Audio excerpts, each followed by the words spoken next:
Hey, all you people. Welcome to Dad's Den of Pop Culture, where today we're going to look at some new, rather than vintage, comic books. From Aaron Lopresti and Empire Comics, his original character, the Wraith of God. Now, both of these were delivered here in just the last few days. This is a book I missed out on. I believe it was last year. But I was able to pick it up with the second in the series of the Wraith of God. These are some fantastic comics and beautifully drawn. And not just, mind you, stories about the Wraith. They're building a whole universe here, Mr. Lopresti in Empire Comics. And so I thought it might be fun to take a look. I will also add, we got some cool extras with this campaign. Some cards. The Wraith of God. Garbage Man. Kit Carter, Galactic Ranger. Esther, the Queen here. And a very cool bookmark. I've gotten so many cards now from some of these campaigns. I need to buy like one of those, card sleeve things, so I can put them in and protect them better. I haven't needed those in a long, long time, and all of a sudden I do. So we're going to take a quick look at both of these. I'm not going to spoil things in either one, but we will take a look at the art, the overall storyline, and the backups. And I'll tell you right now, if the lead story had been just really good in these, I'd be satisfied. If the backups were just sort of there, that would have been fine. The backups are also quite good. So, Wraith of God. Created, written, and illustrated by Aaron Lopresti. Colors by Gabe Eltaeb. Lettering by Warren Montgomery. Cover art by Aaron Lopresti, versions A, B, and C. Dale Keown and Gabe Eltaeb, version D. Epilogue title page by Dale Keown. Back cover art by Don Edwards. Assembled for printing by Kurt Hathaway. Special appearances by Kevin Williams as Harold Talbot. And Paul Holloway as Paul the John. Let's look at that back. Ooh, look at that. Very cool. This is, these books, as we're moving into a lot of creator-owned work, and I won't act like that's never happened before, you start really going, these are characters that at one point in time might have actually graced the Marvel or DC universes, and they would have been richer for them. And they're not getting them. Because they've thrown a bunch of creators away. And thankfully those creators have found a way to get some books out and to stay creative. Special thanks to Shelley Lopresti and all of the financial backers who made this book possible through their resources, trust, and belief in this project. So this book opens with some fellows around a campfire and talking about this and that, and all of a sudden smoke appears. Hey, where's this smoke coming from? One of the best things is the word bubble and the lettering for the Wraith in this different format. Servants of the devil, the wrath of God has come for you. And my voice won't be able to do that for very many times. So the Wraith of God appears in black, the cape, the hat, the guns. They're stunned. And he, as one guy decides to mouth off to him, "Are you out of your mind? Do you know who you are? Or no, do you know who we are? Dead men." Blam. Oh, he doesn't waste any time. The Wraith is genuinely cool. He's got some great quips as he's taking people out. It's like a Batman, but the Kevin Conroy Batman, especially in the later years, Justice League Unlimited, where he get kind of dry humor. You get that from this character. So he takes these guys on, and he's bump, knocking them off. One guy's waiting. He's hiding. He's waiting for the full moon. Oh. And so, as I thought, Brotherhood of the Wolf. And he sets him afire, and then the werewolf, the one who he hadn't got yet, attacks. Garr. And so this is a werewolf story. Now, I reviewed Mike Barron and Pat Broderick's Bronze Star not too long ago. Well, maybe a month, 2 months ago. No, it was in October. That one I would call like a Western with horror in it. This is like horror set in the Old West, if that makes sense, and it's more superhero, oriented than Bronze Star was. So he fights this werewolf who's like, you think you can kill me with a knife? Let's find out. I'll tear you to pieces, my blade says otherwise. Silver forged in holy water, blessed by a Franciscan monk on Christmas Day. And he guts the wolf.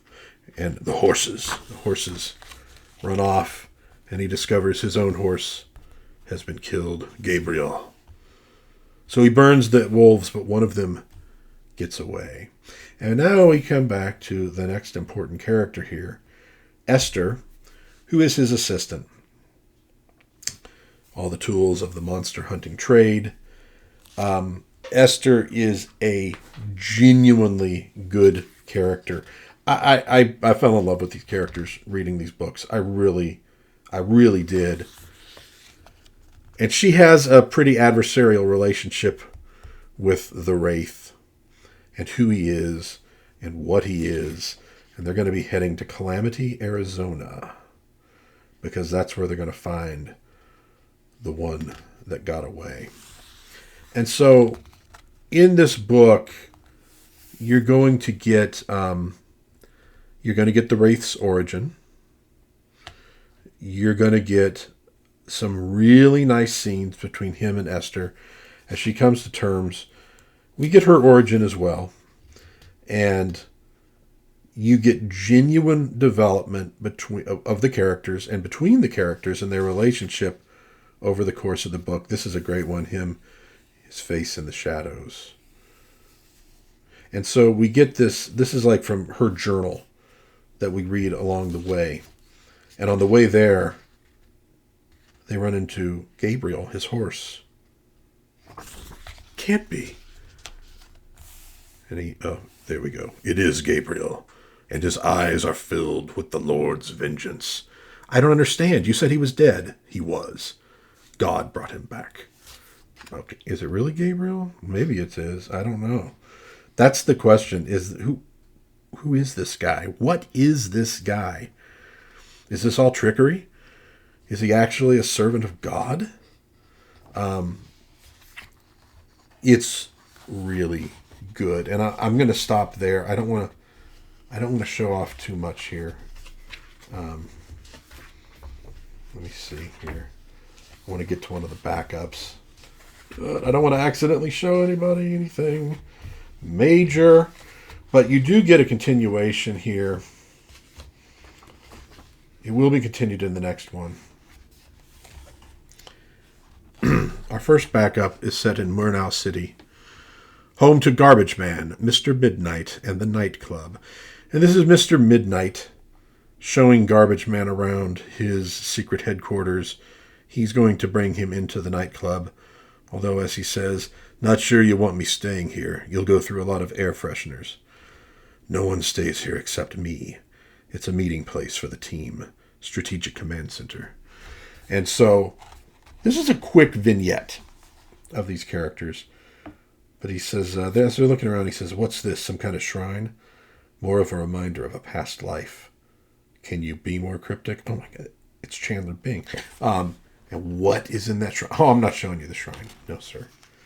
And so this one, like I said, we get the Lopresti verse being set up here. There is maybe a connection between The Wraith of God in the nightclub, perhaps. Wraith of God is set in 1883. Obviously, the nightclub seems to be maybe modern times. This is a fantastic book. This is, and I've said this before, and it was true when I said it before, and it's true here. This is what comic books are supposed to be. And that is the second time that dang light has gone out on me while I'm making videos. Well, so be it. But this is what it's supposed to be. It's setting up a universe. It's got engaging characters. It's beautifully drawn. Unbelievably beautifully drawn. And I want to know more about this universe, and I want to see more about these characters. So, look, Lopresti is going to need to be doing this for another 20 years. I hope he's ready, because I don't want to leave this for a while. Wraith of God 2. Blood Hunters. Oh, I guess you can figure out what we're going to be fighting in this one. We're going to be fighting vampires. Created, written, and illustrated by Aaron Lopresti. Colors by Omi Rimbalante Jr., pages 1 through 4, 8 through 53. Gabe El Taib, pages 5 through 7. Lettering by Warren Montgomery. Cover art by Aaron Lopresti, versions A, B, and C. Simon Bisley, version D. Wraith pinup by Adam Miller. Assembled for printing by Kurt Hathaway. Proofreading by Christina Lynn. Special appearance by Raymond Blasdell as the Doctor. That Doctor? No, not that Doctor. Special thanks to Shelley Lopresti, Faith Lopresti, and all the financial backers who made this book possible through their resources, trust, and belief in this project. Let me get that better centered. Sorry about that. I mean, that's a splash page. That is a splash page.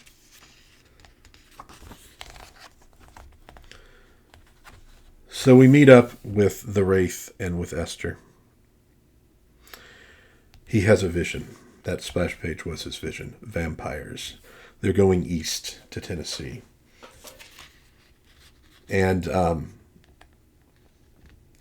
she's like, look, if we're going to be partners, we can't have secrets, and etc. And he's holding her a little bit at arm's length still. But their partnership is deepening, but she's also coming to some realizations about this guy. That maybe he's not exactly all he's cracked up to be. Hard to say.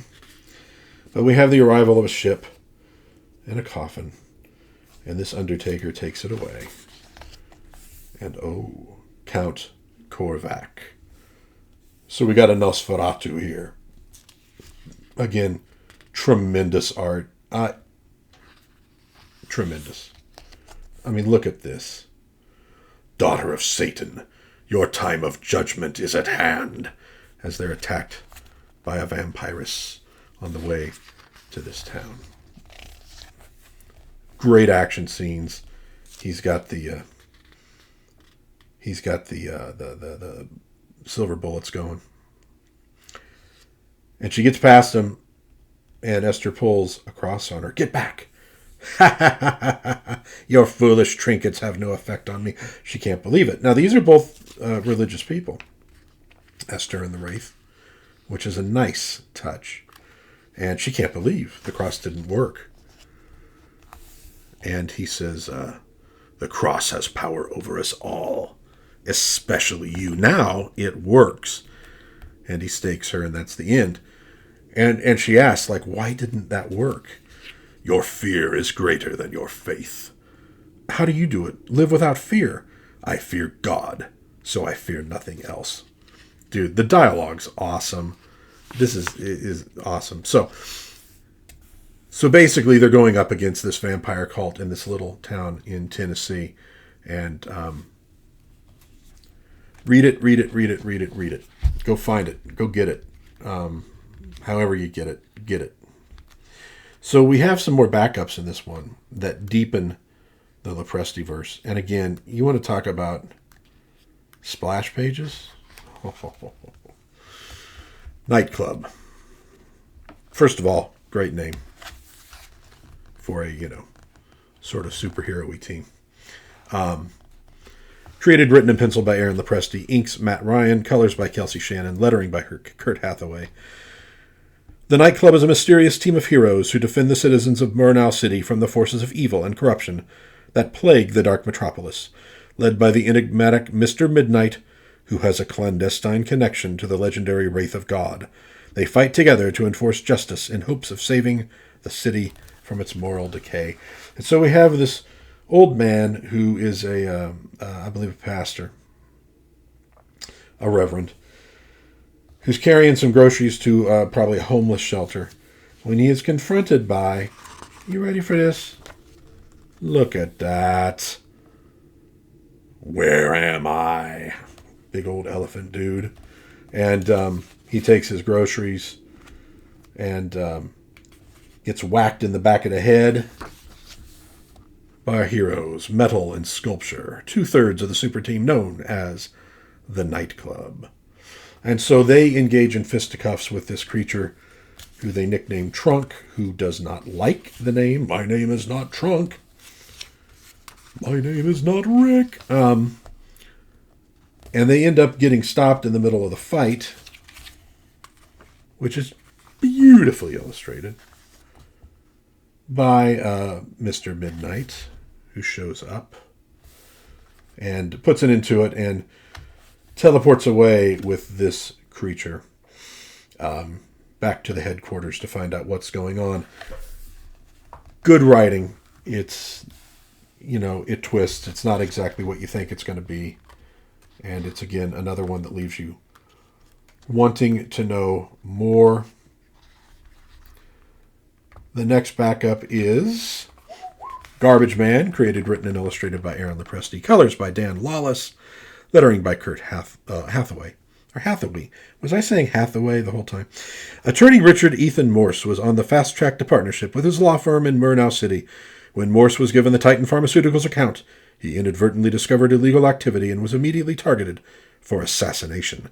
Directed by Titan's chief biochemist, Dr. Edwin Clive, Morse was experimented on and thought to be killed in a lab explosion, but Morse did not die. Instead, his chemically altered remains mingled with refuse and toxins from the chemical plant, and he was reborn as the monstrous hero, Garbage Man. So we got a character similar to Swamp Thing, similar to the Man Thing, but new. And he's out in the woods thinking about life, trying to get away from it all, trying to come to terms with how his life has changed. Oh, when a zombie shows up. Ack. Great. And he just wanders on to this cabin. Garbage Man follows him there and meets up with a guy who seems like he might have lost his mind. And he's having a little family reunion of dead people. And Garbage Man is like, you can't do this. You can't do this. Doesn't work that way. And the little dude doesn't like it. He's been eating some vegetables tainted by radioactive waste from Titan Pharmaceuticals. And he can get big and he can get mean. And so we get sort of like a Hulk-style combat with some crazy pumpkin monster. Oh. But again, Lawless, man, did he color this or what? Oh, it's tremendous work. So it sets up this little Lopresti verse there of those characters. Our last bit, and this feeds into the next Kickstarter Lopresti is doing, is Kit Carter, Galactic Ranger. Created, written, illustrated, and colored by Aaron Lopresti. Lettering by Warren Montgomery. So her and Merv the Astro Chimp. This is a sci-fi, a little bit retro. It's comedy and action. And again, it is beautifully illustrated. I can't get over it. I got out of collecting comics too early because I missed some really talented folks. And so they're going up against Zing the Zealous. We see down here who's sort of obviously a Ming the Merciless sort of character.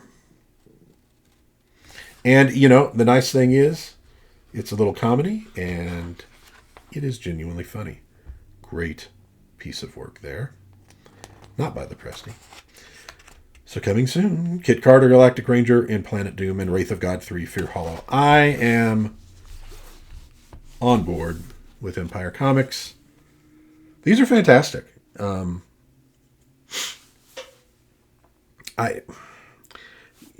the Rippaverse, Joe Frankenstein, and the stuff Graham Nolan's doing, I'm waiting for Ghost of Matacombe Key. There's some tremendous creator-owned work going out right now. Obviously, much more than that. I mean, Alterna Comics, you name it. There's a ton of great work out there, folks. And if you've been lapsed in your comic book reading for a while or want to get into it, you have some great options. Now, most of the stuff you're not going to find in the shelves of your local comic shop, admittedly. Sometimes they will stock these, sometimes they won't. But you can find them online. And, most of these creators are online on Twitter or YouTube, and you can kind of find out what's going on. You can go to fundmycomic.com. You can search around sometimes on Indiegogo, which likes to shadow ban people, sadly, and that needs to stop. And I might leave them a tip one day if it does stop, but not until it does. But some tremendous talents out there.